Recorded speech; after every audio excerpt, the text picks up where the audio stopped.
The trolley problem has been known to be extremely difficult for anime cosplayers and children under the age of 8, not because they aren't smart enough to solve it, but because they can't pronounce it. Google claims that there's no easy solution to the trolley problem, but on this channel, there's an easy solution to everything. The nice thing about the trolley problem is that it doesn't actually require any math or any prior knowledge to solve, but it does require some thinking, which might make it harder for children. And also anime cosplayers. There's a train, and it's barreling straight towards a group of 5 people. Now, in the original problem, the 5 people are tied down to the track, so they can't move. In this depiction, they also can't move, but that's because I don't know how to animate them. Now, imagine you are watching this situation from far away, and the only thing you can do to stop it is to pull a switch next to you, which will direct the train onto a different track. And that person will get run over instead. Would you pull the lever, or would you do nothing? You might notice that the answer seems really obvious. If you could save 4 more lives by pulling the switch, you should be pulling the switch every time, and you'd be right. But this right here is not actually the answer to the trolley problem, because this isn't even the full trolley problem. This is only part A in a series of questions that are supposed to trick you up. But luckily for you and me, they're all multiple choice, and they each only have 2 options, so it should be a piece of cake. Part A is, would you pull the switch to save 5 lives versus 1? Part B is, would you actually? Now this question's kind of offensive, since it assumes you were lying in the first part. Nonetheless, the correct answer for most people is no. In real life, if you were out there next to the switch, it would be way different. The train must have a sensor, must be automatic safety mechanism. The people will somehow switch, might go to jail just for trying to help. That last reason makes the least sense, considering a 2D stick figure could easily escape a jail cell. But don't feel bad if you end up not pulling the switch. When faced with a life or death decision, the body either goes into fight, flight, or freeze mode. After a quick evaluation, your body will probably decide to freeze and wait for someone else more qualified to make the decision. If you're built different, then the correct answer is yes, you would pull the switch. Now, let's move on to part C, which is called the Fat Man. Instead of 2 tracks, imagine there's just 1 track, with the train about to hit the 5 people. This time, there's no switch you can pull, but you're standing on a bridge over the tracks, and you have the option of pushing a heavy man off the bridge onto the track. He's heavy enough to stop the train and save the 5 people, but he will be sacrificed in the process. Would you push him?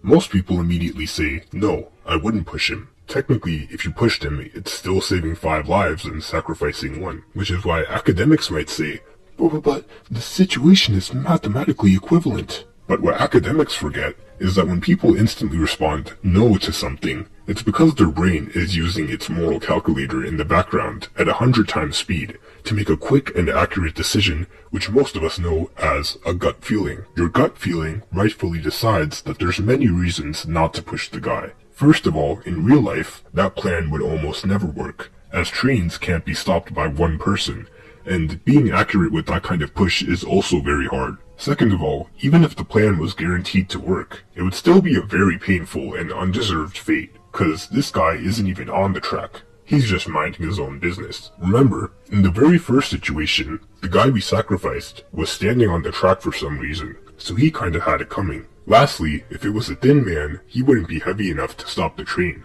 so you would only push someone sufficiently fat enough. But to any people watching, it would seem like you think a fat man is disposable, but a thin man is more valuable. Not a good look for you. So part C is pretty easy to answer. No, don't push him. Part E is kinda complicated.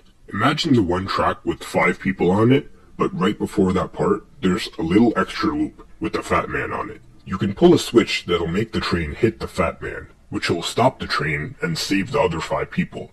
Now, again, academics might say you should pick the same answer you picked in the previous one, because it's mathematically equivalent. But this is different, cause 1, pulling a switch is way more reliable than trying to accurately push someone onto a small track. 2, this one looks less bad on you. And 3, the fat man is on the track this time, which always implies a risk of danger. In the last question, he was minding his own business, but this time, he's fair game. The answer is, yes, pull the switch. On to part F. Let's imagine the original scenario again. But when you pull the switch, the train will derail, and it'll end up hitting a guy sleeping on a hammock in his backyard. Again, this is mathematically equivalent, but the human brain likes to minimize danger, and derailing the train could obviously make the situation even more dangerous. Plus, the guy in the yard was peacefully asleep, and neither him nor anyone around him will ever know that he saved 5 lives, so hitting him with the train would be kinda mean. The answer is no, don't pull the switch. People say this next part is the hardest version of the problem, so let's see if that's actually true. A transplant surgeon has 5 patients who each need a different organ to keep living. Sadly, there are no healthy organs available.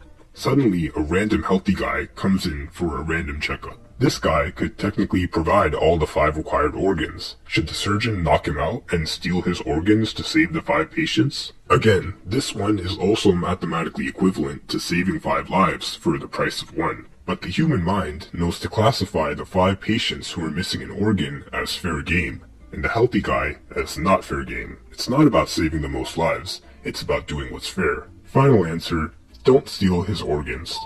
So far, all of these have been pretty easy to answer with just gut feelings. Academics might be angry about how easily we solved the last few, which might provoke them to try and stump us with one final question. How many criminals would you sacrifice to save a Nobel Peace Prize winner? This might be hard for a lot of people, but personally for me, it's pretty easy. Even if the other side of the track was empty, I would still hit the Nobel Peace Prize winner, so I could take the medal and run. There's no particular reason, except I think it would be pretty ironic to get the Nobel Peace Prize by causing needless death. Anyway, I'm taking donations in the form of subscribes to fund the next video.